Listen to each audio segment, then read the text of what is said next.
Hi everybody, how's it going? It's me, Tim Dodd, the Everyday Astronaut, and boy, has it been a while since I have done a live stream, except for that time that I did a 12-hour live stream recently.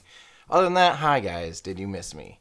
Hi, I hope everyone's doing okay. We're just gonna do a casual live stream today. I feel like I'm over live streams lately. I got all worn out on them, with especially with Starship stuff. So I'm just more excited to watch a rocket launch with you guys, hang out, have some fun, and then get right back into the deepest research rabbit holes that I've ever been in my entire life, as I've been spending like every waking hour of every day trying to learn the entire history of the Soviet Union's rocket program. And boy, let me tell you, it is beyond absurd. And we're up to 31 pages now, I think. So it's ridiculous, and I'm so glad for all of you that have been kind of paying attention to tweets and paying attention to in Discord, especially, and some of these people that have come out and fact checked me, because a lot of the stuff, like, I'll read something, get really excited about it, and tweet it, and be like, oh, and then like people are like, oh, that doesn't quite sound right, and leads me to another research rabbit hole, etc., etc., etc. So, welcome, guys. I missed you. I hope you guys are all doing well.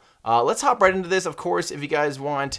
I hope if you guys ever want any upcoming information on any rocket launches, today's a fun one, and we'll talk about that. Why here? So if you ever want any information, you go to everydayastronaut.com and click on the upcoming launches tab, and you can see a rundown of upcoming rocket launches. So we're going to click on today's launch, which is the Transporter 2. It's a Falcon 9 mission. Weird. Ever heard of that rocket? I have. So we'll give you a little rundown here on what's going to be happening. This is supposed to be taking off here in about 20 minutes, 25 minutes. I normally have my clock running, but I may or may not have messed something up. The mission name for this is Transporter 2. This is the second dedicated SpaceX rideshare mission, so that's pretty cool. The launch provider for this is it's SpaceX. They're the ones getting hired to take some stuff into space, into orbit specifically. The customer who's paying for this is technically Spaceflight, and we'll kind of talk about that a little bit more here in a second. Exolaunch, D-Orbit, SpaceX, and others. The rocket for this one is a Falcon 9 Block 5, which is what they fly now for Falcon 9s and have for several years at this point now. But this is booster 1060-8. So it's the 8th flight of this booster. Pretty amazing. These fleets are getting older and older. It's honestly, like, I love it. I saw, there's pictures of it on the pad this morning from SpaceX, and just seeing it almost black. It's almost as black as Rocket Lab's boosters. I just love that. Super, super cool. I love seeing the boosters actually get this much use, living up to that whole idea of reusing them at least 10 times. It's awesome to see that reality come true and see these boosters perform awesome. So, that's what it is. 61-day turnaround on this booster, pretty impressive. Not the fastest, obviously, but still 61 days is nothing to balk at. Balk? I don't know. This is taking off today from Space Launch Complex 40, Slick 40 at Cape Canaveral Space Force Station in Florida. So, of course, we always say this, Slick 40, SLC means Space Launch Complex. That means it's going to be at Cape Canaveral Space Force Station, which is right next door to Kennedy Space Center. They all kind of share the same little strip of land, but they are two separate launch sites technically, even though, like, if you didn't know that, they would look the exact same. So it's just a fun little delineation there. So one's from like LC-39 Launch Complex 39A or 39B. Those are at Kennedy Space Center. I haven't streamed in a while. The payload mass for this, we don't really know, but we do know it's less than or no more than 11 metric tons, so 11,000 kilograms. What is that in Americas? That's like 23,000 pounds-ish. 24,000 pounds-ish. Where are these satellites going? These babies are going out to a 500-kilometer sun-synchronous orbit. So that's an orbit that basically stays, it's in orbit around the Earth. It's at 500 kilometers in altitude. But what's cool about it is it'll always be facing the sun. So you have the Earth right here. Pretend you're the sun. Here's the Earth, and then the orbit around it is like this. So it's always facing the same point, or I don't know if it has to be kind of like a halo like that. It can also be, I think, at different angles, but it's always at the same angle, stays synchronous to the sun. So it'll always be taking images of, these satellites can be taking images of the Earth or the ground at the same, and under the same lighting conditions every pass. So you don't have shadows changing on you and stuff like that. It's great for observational satellites like that. So are they attempting to recover the first stage? Yes. Where will they land? This one will be landing back at LZ1, which is awesome. Will they be attempting to recover the fairings? Yes, they're attempting. The Hose Briarwood boat, the ship, will be attempting to recover about 605 kilometers downrange. These fairings new? Nope, these are the active and passive fairing halves. Both have previously supported 2 missions, 107 and 145-day turnaround time, respectively. Both fairing halves are using the new relocated vent locations. So that's where they actually retrofit and change where the vents were. There are vents in fairings that make it so that they kind of gradually bleed out air on ascent. That, because obviously they start at sea level and they get up into the vacuum of space. By the time you pop that fairing open, you better have the pressures right, or else it's going to be some crazy thing. So they do passively, they at least control the peaks. And there's also certain conditions like right at like max Q where there's certain pressure conditions and stuff that could push, certain big things of air and things like that inside the fairing. So they do have valves that control that, and those are those vents. And they did relocate those so that this is a tangent. Weird, me doing a tangent. So that when the 2 of them are floating in the water, the fairing halves, those vents are not sucking in water. So they're like up above the water. They're near the outer circumference of the thing. Anyway, weather's looking go. This is the 123rd Falcon 9 launch, 64th Falcon 9 flight with a flight-proven booster. That's insane. This is the 68th reflight of a booster, the 8th reflight of a booster. So that's pretty crazy that we've already had 4 boosters now exceed 8 launches.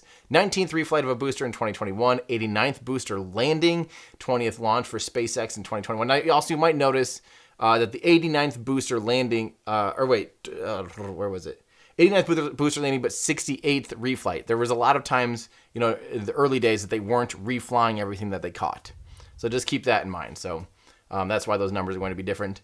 20th launch for SpaceX in 2021. 74th SpaceX launch from Slick 40. 59th orbital launch attempt of 2021 globally. Now, if you guys want more information about this, including the Transporter 2 mission, which is going to be carrying the new Sherpa FX, this is actually an actual transfer stage that is made by, this is actually what's being made by Spaceflight. And it's, so basically they will kind of pack that full of satellites from customers, and then they'll put all of that inside of the Falcon 9. So that they're kind of like this intermediate company that helps deploy and launch satellites. And then they're just using the Falcon 9 basically to get it up into space. It's kind of a cool thing, but this is what it looks like. It's kind of this little thing. And right now it is passive as far as propulsion. It doesn't have active propulsion, so it can't raise orbits or change inclinations or things like that. But it does at least just help separate the timing events and separate the actual exact deployment of all these satellites and help with communications issues and stuff. So just read through this article if you guys want more information about this exact launch and all the different payloads. This particular article is written by the amazing Trevor Sesnick, who, as you might know, is just the one that's obsessed with all of these stats on everything. So if you guys want to learn more, definitely check that out at everydayastronaut.com. Click on upcoming launches, read through this, and you'll get everything you need to know about today's mission. And just give a quick shout out and a quick thank you to Trevor in the chat. I hope everyone gets a chance to say hi. Yeah, and sorry, I also don't have chat working right now, so this is just going to be hanging out. So, well, how is everybody? There we go, Discord, good to see you guys. We got a couple super chats, thank you guys so much, like Luke. Fun running into you. Yes. So the question Luke has is, am I planning on going to Russia for the engine video? So what I've decided, I originally was thinking, okay, I'm this far into this almost 2 years in the making video about the history of the Soviet rocket engines. I was like, I might as well go all out on it and actually shoot this video in Russia. Then I started rereading the script as I'm kind of preparing for that potential, and I realized this script as it is, the 30 plus pages that it is now, would not make any sense to shoot in Russia, and it'd be an absolute nightmare if I had to make changes or voiceover things or corrections. It'd be so hard to do it that way. So what I'm gonna do, hear me out, I'm gonna shoot this video here. I'm gonna do this video in a normal everyday astronaut fashion. It'll be likely an hour and a half to 2 hours long. It's going to be a massive video, and no, I'm not splitting it up into parts. You can pause and watch however many you want. I just think it makes so much more sense to do this in a storyline fashion, so you keep seeing the chart, deploy. We're going to be animating the chart. Every engine that comes online will be connected to the next engine. You'll actually see the lineage and the history. So it would make no sense to just arbitrarily stop that and then start over again in a month or something. Like, no. You guys need this all the stories, all the fun little anecdotes in one place. It's just going to be a fun thing. If you can't watch it once, that's up to you. If you want to watch it all at once, that's up to you. That's the beauty of YouTube. So I hope you guys enjoy it that way. So what I'm going to do is I'm going to shoot this. And then I'm going to probably use that as a tipping point, hopefully make some new connections to people in Russia. And I've already made a few, which has been amazing. But then what we can do is I want to use that to make a proper documentary. I'm thinking it's going to be called Save Buran. And we'll go actually see if we can visit Buran and see if we can't just raise up a lot of awareness for the incredible Buran space shuttle that there's 2 of them getting graffitied and rotting out in a hangar in Kazakhstan. So yeah, that's I think what we're going to be doing, using that as a tipping point to hopefully do something really, really, really cool in the long run. And those are the things that I want to be doing with this channel. Is I want to be doing things that are, really, really hard to do, going the extra bit just to, uncover some history and learn something. I'm all about, my point of everything I do is basically I want to learn stuff, right, for myself. And then the more I learn, then I like to teach you guys what I learn. And so this has been the ultimate learning experience for me. It's way outside of my comfort zone, is learning this crazy history. Because it's not even very well documented in Russian, let alone documented in English. So it's been a lot of fun. So hopefully that helps explain it. So from Jeremiah Holtz, am I going to be at the Mars studio for the Falcon Heavy orbital launch? I'm wondering if for the Falcon Heavy orbital launch, if it might be for Super Heavy tests. I think you might have accidentally said, Jeremiah, I'm guessing you accidentally said Falcon Heavy orbital launch, meaning Super Heavy, because later you said Super Heavy. Yeah, the plan is to be, yes, the live stream is beginning. Let me make sure we're full quality here, going up. Let me get this up for you guys here in just a second. But yeah, we are. I'm absolutely planning to be there for. I'm guessing. Where the studio is, it's in the public's vicinity. It's where tons of other buildings are. There's a whole city. There's South Padre. There's Port Isabel. They're not gonna. I don't think they're going to ask everyone to leave there. That would be very unusual. We will see. I'm guessing they won't be. But the plan is absolutely to be shooting the first orbital test, the all-up test of Super Heavy from Mars Studio B 100%. That's the whole point of it, actually, is to be able to do that. So, yeah. All right, let's keep going here. God's Eye wants to say, am I buying Model S Plaid? I don't know. That's a lot of money. It was fun. I rode in one in Fremont. It was crazy. Stupid fast. I don't think anyone needs to go from 0 to 153 miles an hour. So almost, what is that? That's like 250 plus kilometers an hour, whatever. I don't think you need to do that in 9 seconds. That's just ridiculous. So I don't know. I would love it. I don't know. Lewis, holy cow.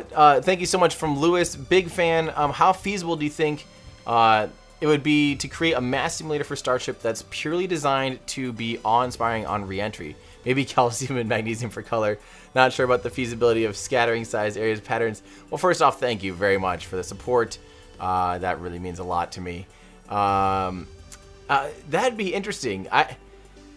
I'm guessing I'm guessing that if they purely made re-entry some kind of show, the whole point for them really, honestly, is, making sure they're getting the data they need, right? They want the data out of re-entry.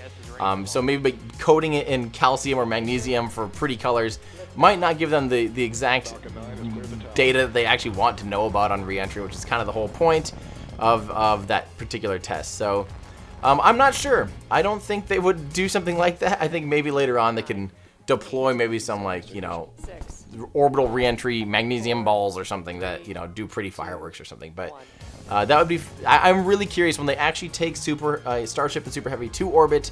I'm very curious what will be the first thing that they actually put up into orbit, considering they can lift 100 tons. Let's listen in here. Afternoon. It's Tuesday, June 29th, and we're here at SpaceX's headquarters in Hawthorne, California.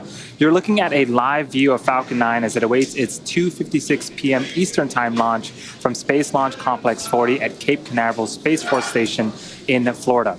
My name is Andy Tran, and I'm a production supervisor here at SpaceX. Welcome to the webcast for SpaceX's Transporter 2 mission. It's our second dedicated small-sat rideshare program launch and our 20th launch of 2021. SpaceX created this program to provide small satellite operators with more flight opportunities and flexible flight times at a competitive price.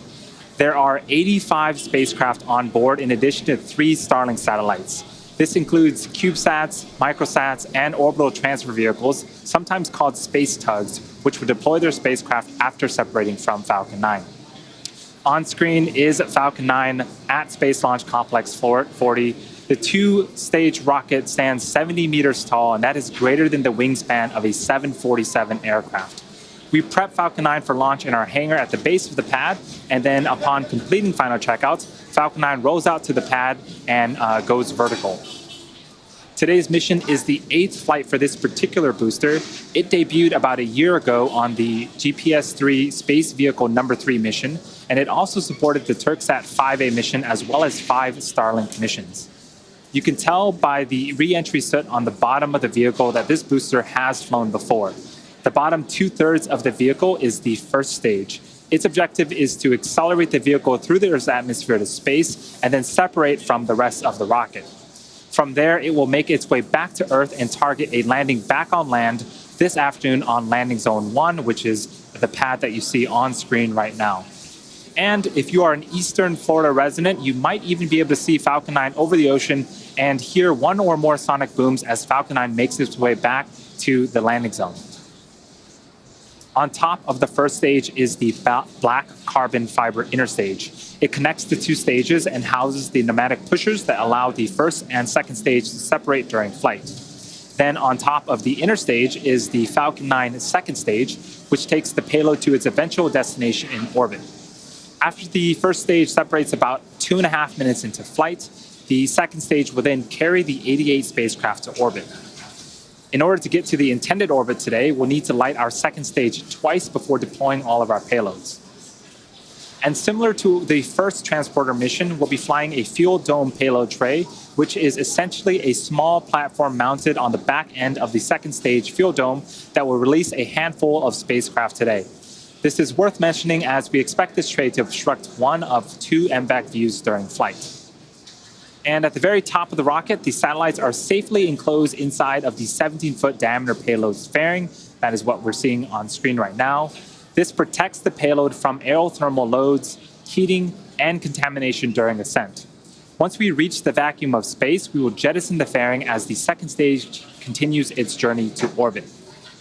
For today's mission, our fairing is making its 3rd flight, and we will be attempting to recover the fairing halves from the water following landing on our chartered recovery vessel, HOS Briarwood. And lastly, the large truss structure next to Falcon 9 is called the Transporter Erector, also known as the TE. Its job is to roll Falcon 9 out to the launch pad, raise it to a vertical launch position, and also route power, fluids, and communication to the rocket and satellite. At around T-minus 4.5 minutes, it will begin to retract away from the rocket, providing clearance for Falcon 9 to lift off. The chief engineer held a technical poll at the T-minus 1 hour mark, and the launch director held a propellant load and launch go-no-go poll at T-minus 38 minutes. Since the T-minus 35-minute mark, Falcon 9 has been loading propellants, and the vehicle is a bipropellant vehicle, which means that it uses 2 types of propellants. For fuel, a refined form of kerosene called RP1, and for its oxidizer, super chilled liquid oxygen, also known as LOX. Currently, RP1 is fully loaded on the second stage and nearly fully loaded on the first stage. Liquid oxygen loading is currently underway for both of our stages. Helium load began before the webcast went live as well, and will continue to top off until about 1.5 minutes before launch. We use helium to pressurize the tanks as the propellant is pulled out by the engine pumps during ascent. In about 30 seconds, at around the T-minus 7 minute mark, engine chill will begin. This is where we allow a small amount of super chilled liquid oxygen to flow into the Merlin engine's turbopumps prior to the full flow of LOX to avoid any thermal shocks to the system. Checkouts of the second stage thrust vector control actuators are also underway. This is known as the engine wiggle test.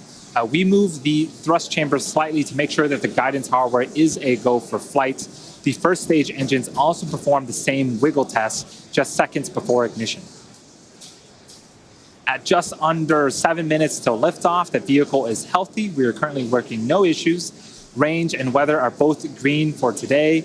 All systems continue to be go for a liftoff at 2:56 p.m. Eastern Time. And as I mentioned earlier, this is SpaceX's 20th mission of the year and the 127th mission to date. So far, only one of our missions this year has been launched on a new booster, and for this particular booster, it's going to be flying for the 8th time. Overall, over half the missions we've completed have been flown on flight-proven boosters.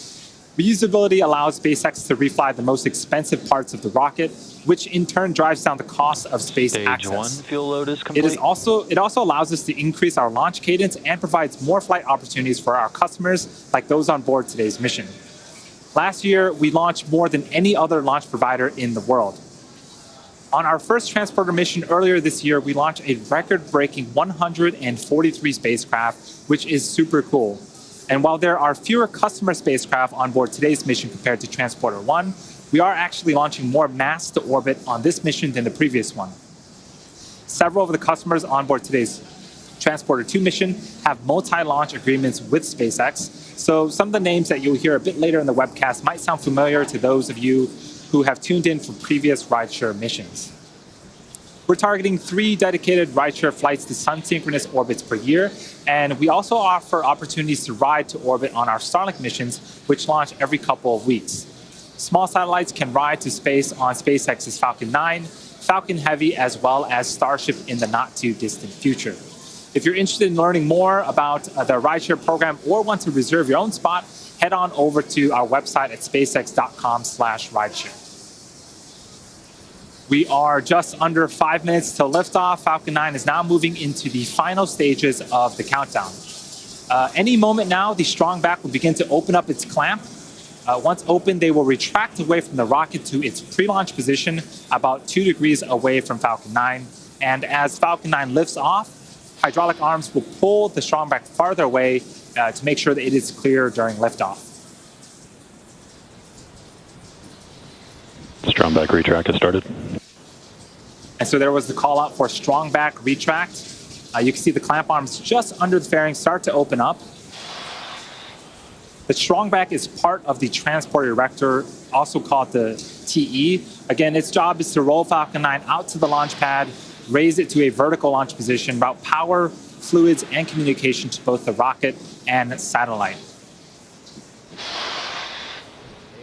They're packing this full of information. And you can start to hear some of the hissing and popping, and that is pressure venting from the rocket and the plumbing in the transporter erector. Does everyone else just absolutely love seeing the fairing and everything starting to get discolored? Like, that's what I love about seeing old space shuttles, is seeing, all of the discoloration and the scars and the torch marks and just the knowing what it went through, kind of seeing what it went through, the history of it. I love seeing the fairings get all mucky and dirty, and the first stage getting all dirty. I love it. I love it. And second stages are almost done fueling. Gaseous oxygen is also vented from the base of Falcon 9. That is the chillin of the Merlin engine turbopumps. About a minute before liftoff, you will hear the announcement that Falcon 9 is in startup, which means that the rocket's own internal computers are now autonomously controlling the launch countdown.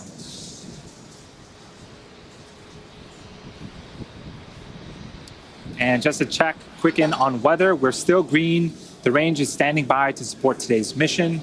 As a reminder, if we don't launch today, we do have a backup opportunity tomorrow at the same time.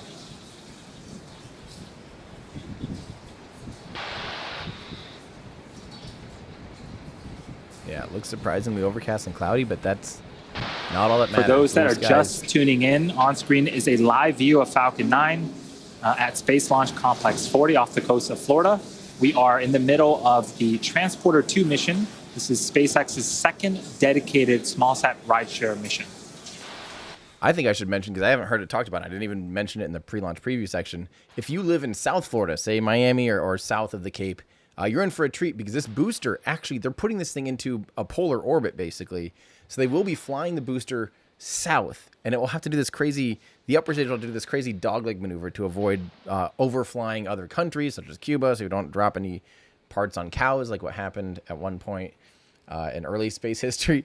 But yeah, in all reality, this booster, they're doing something pretty unique, which is flying it south from the Cape. So very cool. Box loading complete. That is the last propellant load. Falcon 9 is now fully fueled and ready to lift off in about 1 minute and 40 seconds. This is the 8th time that this booster will be flying today. And a bit later on in the mission, we'll also be attempting to recover it for the 8th time, back at landing zone 1.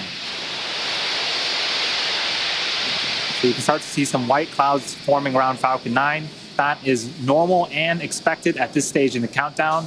That is cold, dense liquid oxygen meeting the warmer ambient air of Florida and starting to condense and form those white clouds that you see on screen.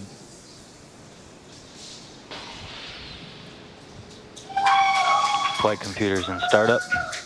So we have some excitement here in Hawthorne, but continuing to Falcon count, 9 range is no good. We'll hold at 30 seconds if range status does not change.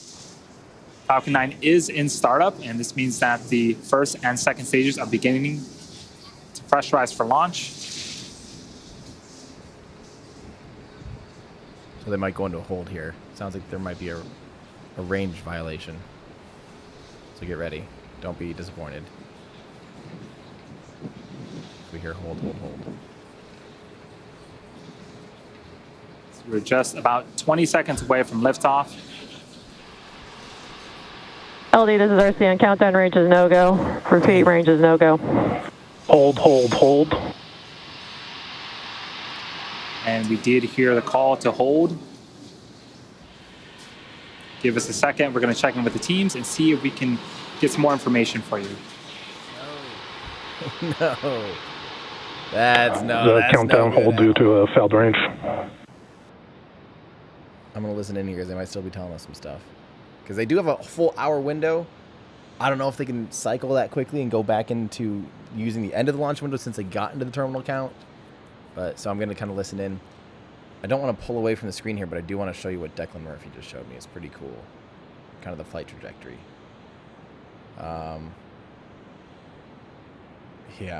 In Discord, Trevor Sesnick did have a good reminder, and we should probably remind you guys of this.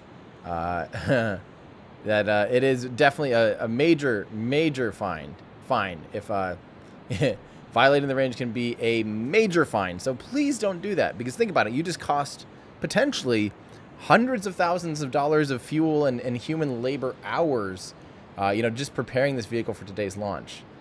So, yeah, that's not good. That's not good. So, but, again, they can't have any vehicles or any personnel downrange of this rocket in case, these are still very explosive and a lot of potential energy, a lot of, still fairly risky endeavor that could, lead to the breakup of a vehicle and raining debris. After seeing so many starships explode very close to me and very close to our camera, I definitely have a better appreciation myself for what it's like to see large pieces of metal falling out of the sky and smacking into the ground. It makes me remember, I don't want to be downrange of a rocket, and so this is obviously as a major safety consideration for keeping the public safe. That they do just to ensure. So we did have a hold. Looks like the range was a no-go. There might have been an airplane in the area. We do have a backup opportunity tomorrow, but for today, that's going to do it for us. Hopefully you'll join us tomorrow for the next launch attempt of Transporter 2.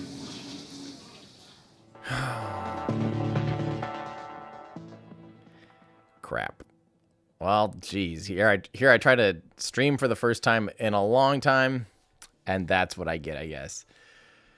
Oh, well, let me, I need to real quick say a big thank you here to David Swenson for a very generous tip. I really appreciate that. I do promise that in the future, You guys will be seeing a lot of content from me. Like I said, I've been working really hard on this video that I guarantee you guys are going to love. I personally, I'm all in the sense that my best videos are ones that I learn a lot, and this is the video that I've learned the most on. So I'm doing it right. I'm trying to do as much information as I can. But I did want to show you guys this real quick. This is a little thing here from Declan Murphy from flightclub.io, showing you this is looking. You are north of the Cape, looking basically straight south. You can get a sense of this weird trajectory. So you can tell that the first stage kind of goes out a little bit and then up and kind of starts to almost like a hook shot of like a basketball player or something, kind of like flings it. And then the upper stage has to really do the actual orbital insertion. And this way they avoid overflying populated areas. And the first stage ends up doing that boost back maneuver and landing back at land, all without overflying any land. Pretty impressive stuff. I mean, it's actually really cool that they did this, and it's really cool to see this laid out here by Declan Murphy. So thank you, Declan, for sharing that with us. That's really cool to see. We'll start calling this the hook shot from now on, because I think that is awesome. So, okay, this is topical and very funny. Was it the Tour de France lady on the range? Oh, poor lady. Yeah. People in Discord asking, how does that look like a dog leg? Let's see. Let me try and put this up on screen. No, where is that? Dog leg. Wait, dog's leg is just a saying. Yeah, well, it's also because a dog leg, think about it. They're kind of backwards, and by default, they're pretty well hinged. You know what I mean? They have a little kink in it there. Whereas a human, when standing, our legs are always straight. The back legs of a dog are always kind of, I don't need to pull up a picture of a dog, but you guys know that the back leg of a dog, under normal hanging out mode, has a little kink in it, right? So this is a dog leg. It goes dunk and then turns directions. I don't know. I don't know if that's it's a golf term. I guess it's a golf term. Yeah, this isn't clickbait. We were watching a rocket launch and it just got scrubbed, so now we're hanging out. Yeah, but where do you think the golf people got it from? That looks like a dog's leg. Where do you think? What, you think golf just made up a term dog leg and they didn't have an origin to that? Come on, guys. Dog leg came from the dog originally. It's a full-blown scrub. For those of you tuning in just now, full-blown scrub. The launch was scrubbed. I'm going to put up the little scrubbed here for you guys so no one clicks in here saying scrubbed. Don't watch. I'm telling you what to do, and it's don't watch. Let's see here. Let's keep answering a few more questions. And don't forget, mods, please throw in some good things into the little chat thing here, into tomorrow chat. And I would love to answer some non-super chat questions here as well. Thank you very much for saying hi, Felix. I appreciate that. And let's see what's Razenbot says, would you bet your money on Starship flight fully stacked in 2021? No, I would not put $1 on it. I would not put $1 on Starship flying fully stacked before the end of the year. That's just me. I've been around the block a few times. I know that there's a lot of talk. I think Elon finally today mentioned. I don't quite remember if he mentioned in that thing today that he basically said it's not happening in July. We all know that. There's no way. I mean, think about the testing campaign of just even SN8 leading up to SN8. It started being built a good 4 or 5 months before its first flight, right? And we had a decent lead up to that campaign. This is the booster. They've never taken one out to the pad. They've never test fired one. They've never fueled one. Think about what it's going to take to fuel that vehicle. That'll be the most cryogenic fuel ever loaded onto a rocket by not a little, a lot. Because think about it, the first stage, the S1C of the Saturn V, used liquid oxygen, used RP1. So half of it, well, not quite half by volume, but a good amount of the first stage, which is the largest stage, wasn't even cryogenic propellant. It was RP1. The second stage, the S2, was all cryogenic. The third stage was cryogenic, but Starship is like all cryo, all the way up, 9 meters wide. Like, it's filled to the brim with an insane amount of cryogenics. We've never, no one's ever loaded that much prop before, and we know what it's like, to sit there and watch people have to play around with cryogenics and stuff. It's a tricky thing. It's a really tricky thing. You have to take it from these liquid tanks and pipe it over, have pipes that can handle, you really want really short pipes so you don't have boil off issues, and all these, the valves and the pumps and everything have to work at cryogenic temperatures. It's actually pretty impressive stuff. I think that's going to take a while, personally. I think that might be the biggest holdup almost, is going to be the ground system. And I don't think it's going to go smoothly. I would expect some setbacks. I would expect some tweaks to be made in the system. There's zero chance of it flying in August, in my opinion. I'm actually thinking there's almost zero chance of it flying in 2021. But I would love to be wrong. I would love to be wrong, and I will be there for it. You guys know me. I'm the biggest fan of this stuff. But I just yeah. What if I want to watch? You can't watch The Legacy. No, I'm not going to do Kerbal. I'm just going to get back into work. I'm really in the middle of this. Not in the middle. I'm in the end of this script finally for the Soviet rocket engine history, and I'm really, really, really excited about it. And I'm like, this is the type of thing where I'm getting up at I'll head to bed, and then and then I'll start reading in bed, and then after 30 minutes of reading, I'll get up and start typing it on the computer just because I'm so excited about it. So I really want to keep going. Oh, look at that. The etymology of the word dogleg happens to come from, would you believe it, the kink in a dog's hind leg. Weird that the root of the term dogleg would have come from a dog's leg. Yeah. There we go. I am also very, very excited. And thank you very much, Stone Games. But guys, I think that's really going to do it. Wait, why don't others edit their titles when they make obvious mistakes? Wait. If you can edit, so Tris, I'm trying to figure out what you're trying to say here.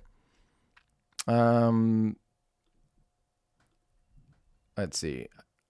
So asking, oh, you can't even see. I'm not even putting stuff up on the screen. What am I doing? I don't know how to do this stuff anymore. Where does that even go anymore? Is that overlay clock? No, I don't even know. It's been a while. I am no good at this stuff anymore. Oh, here we go. It says it's up. Well, that's weird. Anyway, Tristana says, if you can edit the title of the video, why don't others edit their titles when they make an obvious mistake? I don't know. That's not to me. Yeah. I like to edit people. I edit it so you guys aren't wasting your time clicking on this. This is a good one from Kai. Hi, Kai. Good to see you. My prediction on Artemis 1 in November. I think that's November-ish. I think Artemis should fly by the end of the year. It kind of needs to, based on the timeline and everything. They're doing pretty good. It just slipped a little bit, but they were actually getting ahead of schedule on some things, which is awesome for SLS. That's unheard of. There's a little bit of it sounds like there's a slight, delay or some troubles now with integrations and stuff, but I'm pretty confident they absolutely have to get that thing stacked. So, an aircraft entered the zone today. That's what it was. That's crazy. And Elon's upset about the regulatory system is broken. I wonder if he's starting to say hey, these things are more reliable than they used to be. Let us have a little bit looser restrictions or something. I don't know. Interesting. Yeah, who knows? Well, guys, I think I'm actually gonna head out. I'm gonna get back to work. Like I said, I'm really excited about that. Tomorrow, now don't forget, tomorrow I might be streaming twice tomorrow then, because Virgin Orbit is doing their first commercial payload, or their first full blown customer operational mission tomorrow, which I'm really excited about. They are live streaming it, so I would love to live stream that too. Watch along with you guys. That'll be fun. That'll be really early in the morning. Not really early, but like I think it's something like 7:30 or something my time central. So that's going to be something like noon or so UTC.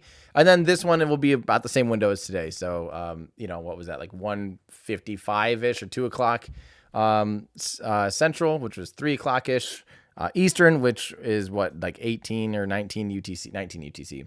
So I'll hopefully see you guys tomorrow then. I'm just going to, like I said, I'm just going to get out of here because we'll be doing all of this again tomorrow. So if you miss me, I will actually be streaming tomorrow and stuff. So I'm excited for that. I do miss you guys. I hope you don't miss me too much, but there's a lot of really fun stuff working on in the background. So again, I want to thank you guys, those of you that have been pointing out things on Twitter and those of you that have been pointing out things online or in Discord. You guys are amazing. Discord has been unbelievable lately, on fire. Like, really feels like we're solving a mystery, and it's so fun. I'm absolutely loving every second of it. And to all of you that have hopped in, we have a lot of new people kind of coming through here that are really, really helping. So if you guys want to help and or just want to support what we do here at Everyday Astronaut, consider becoming a Patreon supporter by going to patreon.com/everydayastronaut. And of course, if you want to support what I do too, you can go to our awesome web store, everydayastronaut.com/shop. But that's going to do it, guys. I love you all, and I will see you tomorrow. Have a fantastic rest of your day. Bye, everybody.